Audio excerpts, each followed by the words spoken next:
Looking for love or a casual fling in 2025 without draining your wallet?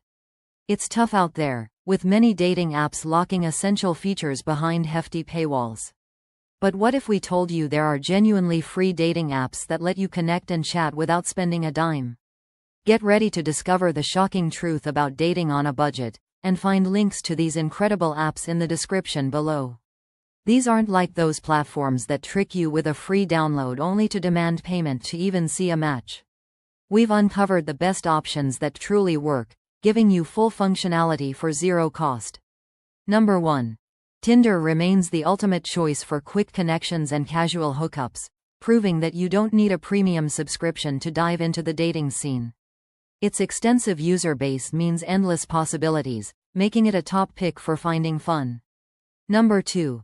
OkCupid offers an incredibly robust free tier, allowing you to explore deep profiles and sophisticated matching algorithms without any hidden fees.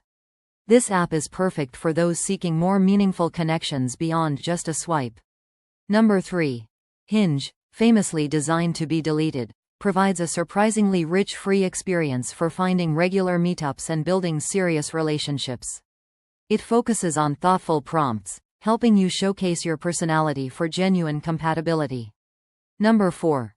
For the queer community, Lex stands out as a unique, text-based, and completely free platform, fostering a safe and inclusive space for connection. It's an ad-free oasis, a refreshing change from typical dating platforms. Number 5. Finally, AdultFriendFinder is the reader's top pick for casual encounters, demonstrating that even dedicated hookup apps can offer a functional free experience. It's perfect for those seeking no-strings-attached fun. Forget expensive subscriptions. These top free dating apps for 2025 are your golden ticket to finding a connection. Don't wait, click the links in the description and transform your dating life today.